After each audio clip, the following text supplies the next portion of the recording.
The question is, of course, what are we aiming for? For ourselves, for our families, for our family member with a disability? What is a good life? What's an ordinary life? What's the difference? Psychologists, and you know, what I'm going to talk to you about is comes from work I've done for the Independent Advisory Council of the NDIS. What I was asked to do in one of the kind of foundational papers was to look at what should they be using reasonable and necessary support for? Where does it go? What is it all about, you know, in terms of fitting in with the NDIS? So there was a paper that's there on the website that you can have a look at. It talked about reasonable and necessary support for an ordinary life. And, you know, so it was about looking at what does the research tell us about the factors that lead to positive health and well-being for anyone, and as a subset for people with disability. And the things that I'm going to talk to you about are common sense. And you're going to go, hello, did they have to do research to find these things out? But you know what? Yes, they do, in these kinds of big systems and academic ways, to prove what we know. And so that's the kind of game that is played. But it is important because there were in days gone by that people didn't even ask these questions. So what are we aiming for? And as a starting point, I'm going to talk to you about some psychologists that you might have heard about. Maslow, some people might have heard of Maslow's hierarchy of needs. Martin Seligman, the positive psychologist who talks about happiness. And it's actually interesting, they give us a lot of guidance around what we should be working towards. But both talked about a good life. Because away from the need for government-funded support, people could aim for a good life. We often talk about an ordinary life. And that is because, unfortunately, people with disability start from a lower base. They start from looking at wanting what other people take for granted. It's not about a life in services and need. It's about what are the factors that contribute. And we heard from Meg and John about the roles that contribute to an ordinary life. And you'll see they actually come together. Some people will be familiar with Maslow and his hierarchy of needs. Okay? And so Maslow was an American psychologist in the beginning of the 20th century who argued that a person needs to meet their basic or lower order needs, and that includes things like for food and water, warmth, security and shelter. In the middle, we've got belonging, friends, family and community. So you needed to meet your lower order needs to be able to go on to what he talked about as self-actualisation. And I think, you know, a quick way of understanding that is fulfilling your potential, being the best you can be. That's what self-actualisation is. But where people don't have their basic needs met, they're not able to move ahead to be the best they are. And you'll see that belonging and family is in there very, you know, in midway after the most basic kind of needs have been met. The psychologist Martin Seligman, you know, and he does seminars across the world, and people pay, you know, hundreds and hundreds of dollars to go and hear him talk about happiness. And I think the useful thing from Seligman that we can take is that he looks at 3 levels. First of all, he talks about the pleasant life of positive emotions, coming through pleasures like companionship, appreciation of the natural environment, sexual expression, meeting our bodily needs, having a good time. But if a life just stays at that level of a pleasant life, it hasn't, if you talk about Maslow, helped people to reach their full potential. And he goes on to talk about the good life, which he sees as about discovering our unique virtues and strength and employing them creatively in our lives. And then some of the things that Meg and John were talking about in terms of roles. Finding the things that we're good at, that we enjoy, where we can make a contribution. Research tells us that positive relationships, a sense of belonging and involvement that offers a challenge are some of the aspects of this good life. Seligman goes one step further, though, to talk about a meaningful life. And that is where we use our unique strengths to contribute to others. And this is an area in which many people with disability don't have such opportunities. People with disability are often, certainly in the role of client. They're the dependent person that others put things into. But here, what the Seligman talks about is the opportunity to make a contribution is a key sign of moving towards a meaningful life. We all know that relationships with people who we care about, who care about us, are the cornerstone of health and well-being. And if you look at studies around older people, and it's actually interesting, findings that social engagement and relationships are the most important factors in leading to health and well-being, despite the presence of chronic health conditions, declining health, and lower rates of being partnered. Now, why is this important? Because, unfortunately, many people with disability are less likely to have a life partner, a spouse, a lover. They have challenges that other people don't have. They might have, and so what this is saying is why these studies of older people are actually kind of useful for us here is despite having, poorer health and more challenges, it's relationships with people who are around them, the social interaction, the connection, the belonging, that actually most contributes to their health and well-being. Research on promoting independence also reveals the critical importance of relationships in helping a person form their own identity. The stories people tell reveal how they shape their identity. But the stories people tell come from their networks, right? If you're actually just together with a small group of people who are exactly like yourself, you don't have those same opportunities to generate stories and to form who you are. But if you're a young person with disability at school, in a regular class, and there are other young people who show you how to be a young person, who show you the kind of pop groups you should be involved with, the way to dress, the way to wear your hair, the way to be a young person in this geographical area or this community. It's having that engagement that gives the young person stories to tell that helps to form who they are.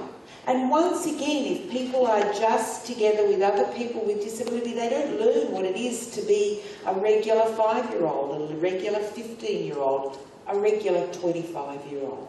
You need to have peers to be able to do that. And what the research also tells us is that whilst young people with disability have the same hopes and aspirations as their peers without disability, they have less opportunity to develop social networks. And hence, and also one of the key unfortunate factors is that their relationships are often mediated by a third person, by a support worker, by a parent. So they're not having those opportunities to just be out there with other young people or with other people in the club. We had the example, you go to the club with a support worker and you're in the corner, etc. You haven't had those chances. And many people with disability have support workers velcroed to them, right? Whereas I think what we've been hearing from Meg and John and building roles, these are consistent themes across the whole conference. You may well want, you know, Meg talked about that support person as facilitating relationships, right? Or helping a person to understand a role. But when there is someone always there glued to the person with disability, this inhibits them, makes it harder for the person to form their own identity. And, you know, so relationships are so pivotal here. Belonging. We talked about Maslow, and Maslow saw that, you know, it's at that middle level, that it is so important, though, that without a sense of belonging, without those relationships, people can't go on to have positive self-esteem and to become the best person they possibly can. Belonging is, as we've said, it's critical for forming an identity, knowing who you are. And in other studies, you know, there's a South Australian learning framework. This comes from a paper where all these kind of what might otherwise seem assertions are footnoted with references from academic and serious literature and research that shows studies that, and you can find it on the NDIS website if you want, but factors, you know, what are called protective factors. These are factors that help to keep people safe and well in positive well-beings. Protective factors are things like relationships and belonging. They're very important. Whereas the absence of belonging, ineffective behaviour management and bullying are risk factors that put people at risk and make it less likely that they will achieve and have a good life.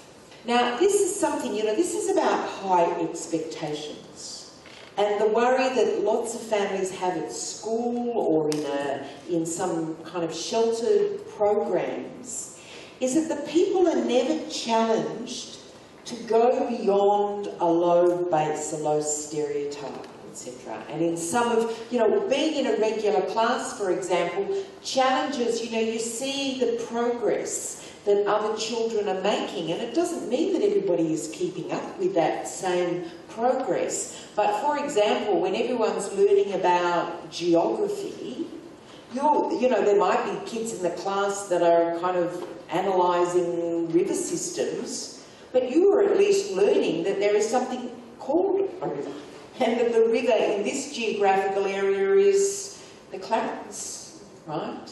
So it's about having a challenge, learning, you know, having expectations of going one step at a time beyond that which we have taken for granted.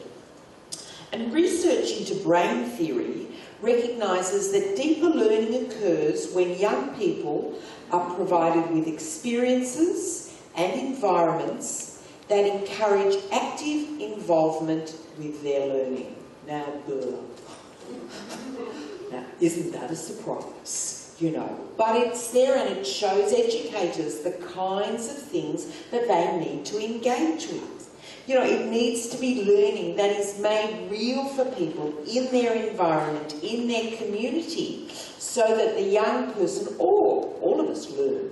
You know, how can we be active? How can we make that learning an active part of our lives?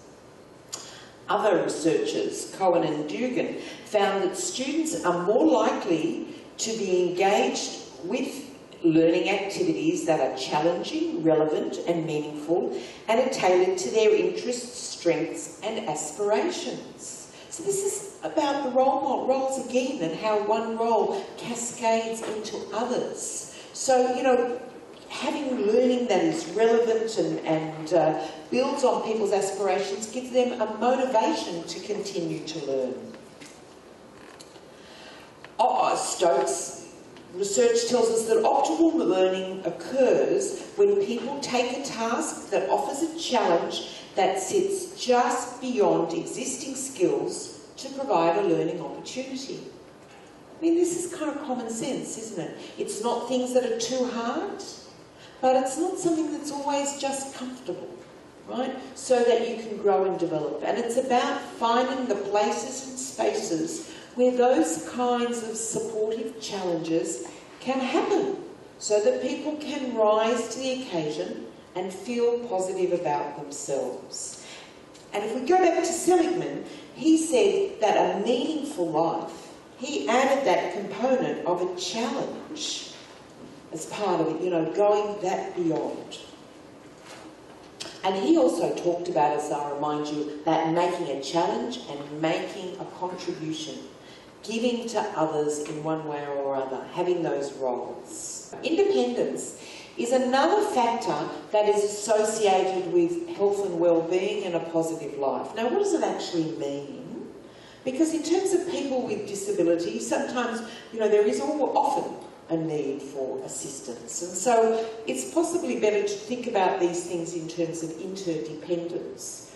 But the United Nations Convention on the Rights of People with Disability gives us some guidance around what independence means. And there they're talking about individual autonomy, which is about that identity, forming a sense of who we are that's different to somebody else.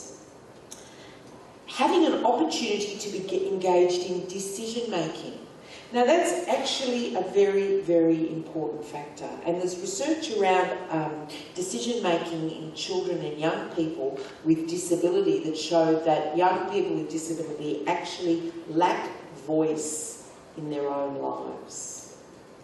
And many of us, well-meaning, positively motivated, etc., you know, have been so used to guiding and supporting and nurturing, and sometimes we think we know what our family member wants, that it might not quite be right. And there is a renewed emphasis that comes directly from the United Nations Convention on the Rights of People with Disability, and there's been Law Reform Commission reports and what have you that's looking at that very seriously. How do we support people with disability to make decisions? All people with disability. And in fact, I've just been doing some work for the Independent Advisory Council of the NDIS on exactly that issue and what are their responsibilities around it.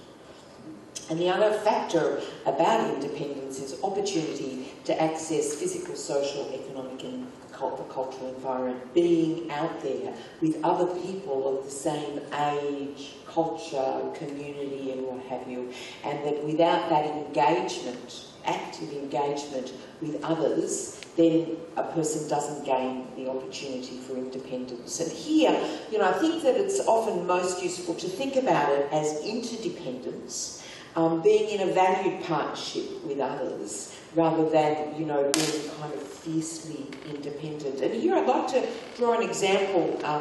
My good friend Faye, who unfortunately, tragically passed away 2 weeks ago quite suddenly.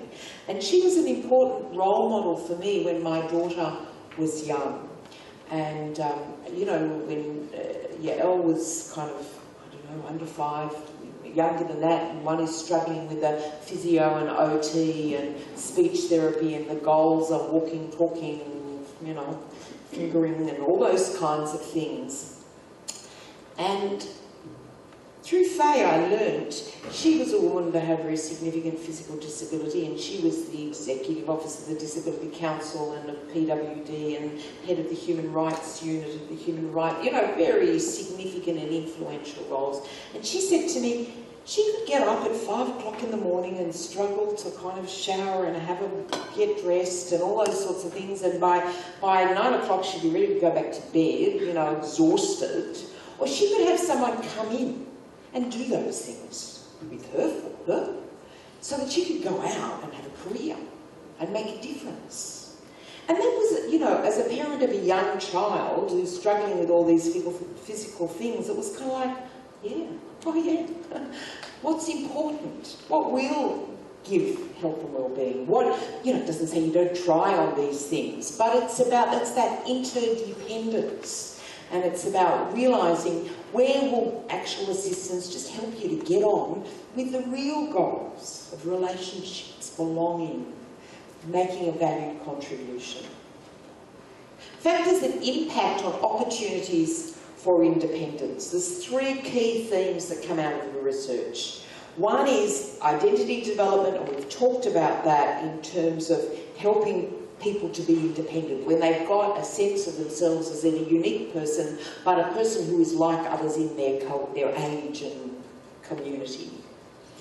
The second one is resources and support. And here we need to let's think about Jacob that we heard and Nathan that we heard before. You know, family support is the most significant, important contributor to a young person being able to maximise their independence and transition into adult life. Now that puts an enormous responsibility on us, on our shoulders that aren't all that broad and that have had, you know, responsibilities, you know, many of us for quite a while, but it's worth the effort. That's what the research tells us. That this family support is the single most important factor in enabling young people with disability to transition into adult life. I leave it to sit with you. I know it's hard. And attitudes. Now we know that attitudes can be both a facilitator, high expectations, but they can also be an enormous barrier that, you know, people have to overcome in terms of, and that's where we're talking about bring around you people who share your high expectations, have a can-do attitude and what have you, and try and just block the others out. So, you know, in terms of the goal of independence, you know, the research tells us that people, that the goal of independence requires that people be supported to maximise their self-determination and self-direction, be supported to have meaningful choices and make meaningful decisions in their lives, and to have this access to the same opportunities in their physical, social, economic and cultural environment as their peers without disability. The common themes, the literature tells us that a good life and an ordinary life come from things that money can't buy. And Linda said, you know, money can't buy you love, that Beatles song. But that's where this comes together, you know, what is the good life, what is the ordinary life? They both come from things that money can't buy. They come from positive relationships, a sense of belonging, individual autonomy, active engagement in decision-making, active engagement in the community, using your strengths to provide a challenge, and making a contribution. And if we have a look now at the NDIS catalogue, here in that whole capacity building area is the place that you can have support to build on those enablers of an ordinary life. Okay?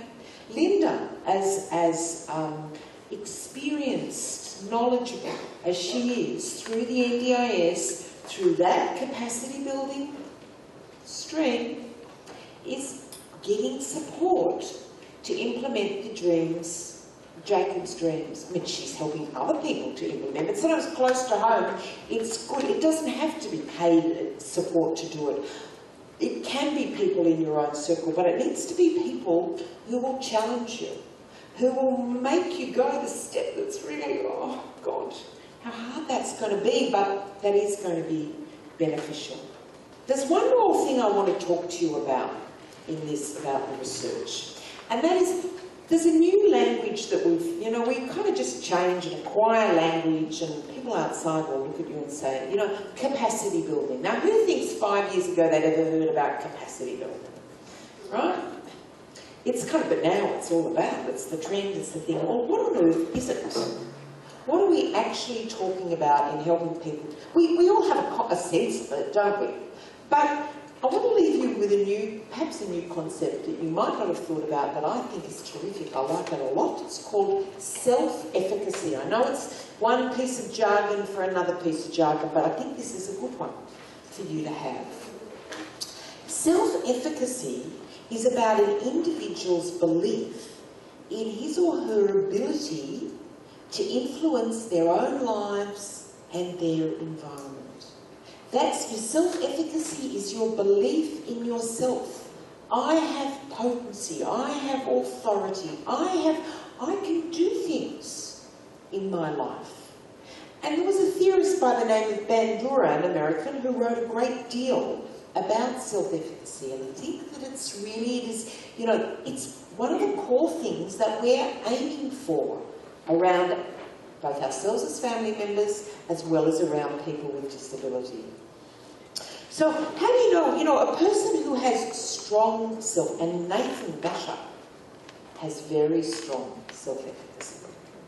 A person who has strong self-efficacy approaches difficult tasks as challenges to be mastered rather than as threats to be avoided. They set themselves challenging goals and maintain a strong commitment to them.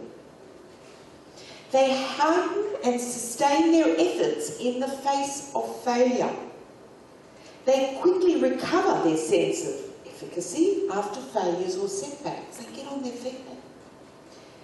They attribute failure to insufficient effort or not enough knowledge and skills that can be acquired. Okay, didn't work. But, I didn't really give it my all, or if I kind of talk to this person, they're going to help me to understand this better and take it forward. They approach threatening situations with assurance that they can exercise control over them. Nathan can do that. Nathan believes in himself. Okay? On the other hand, people who have low self-efficacy, people who doubt their own capabilities, shy away from difficult tasks that they view as personal threats. They have low aspirations and a weak commitment to goals that they choose to pursue. When faced with difficult tasks, they dwell on their personal inadequacies, on the obstacles they might encounter, and all kinds of bad things that might happen, rather than concentrate on how to perform successfully. They quickly give up and slacken their effort when they face difficulties. A person's own sense of their own power in themselves, their own self-efficacy, actually determines how and whether they'll start with some coping behaviour, how much effort they'll put into it, and whether they'll sustain it in the face of obstacles. So how do we actually build self-efficacy?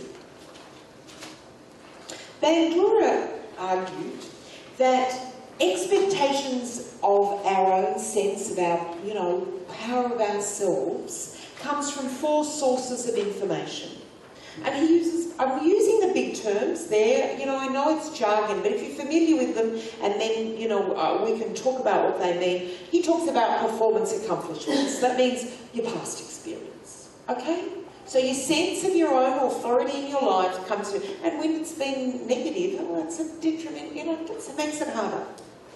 It comes from what he calls vicarious experience. So seeing people similar to yourself manage the things successfully. Okay? He talks about it comes from verbal persuasion, so coaching and feedback that enhances your sense that you can do it. And then he talks about emotional arousal and helping people to control the stresses in their lives. What does it actually mean, in English, and maybe I shouldn't have even put all that kind of jargon, but what it means is that you can help people to actually improve their own belief in themselves. Well, you can't change history. There's no way, unfortunately, in people's, past experiences, but you can connect them with others who have successfully overcome hurdles and barriers to help them to see how it might be different in the future.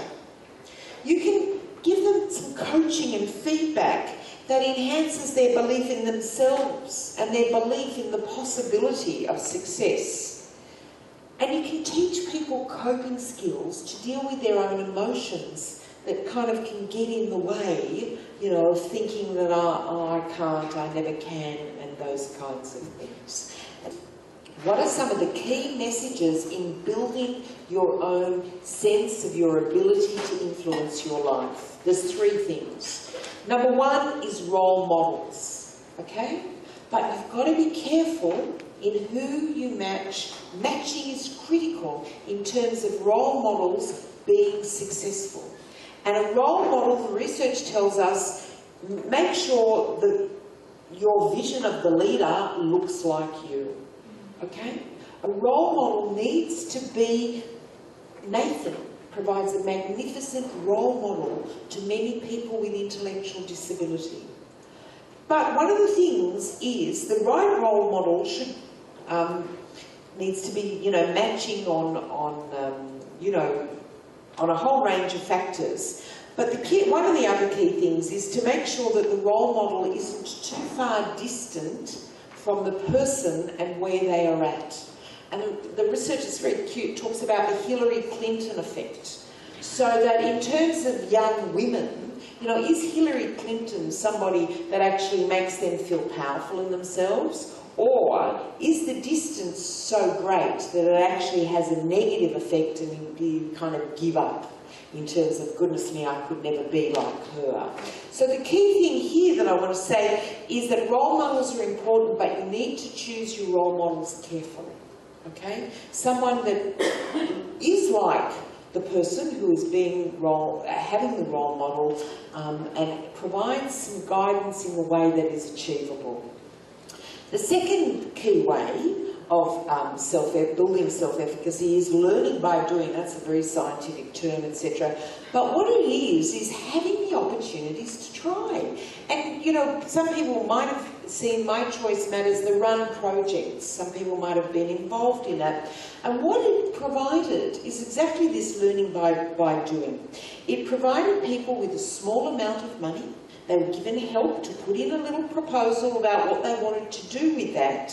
But some of the things that were part of it was high expectations that everybody can do what they want to do, a simple process that helped people to plan, relationships with a trusted worker who you could kind of bang the ideas off, etc., and giving people a budget a small budget over which they could take responsibility.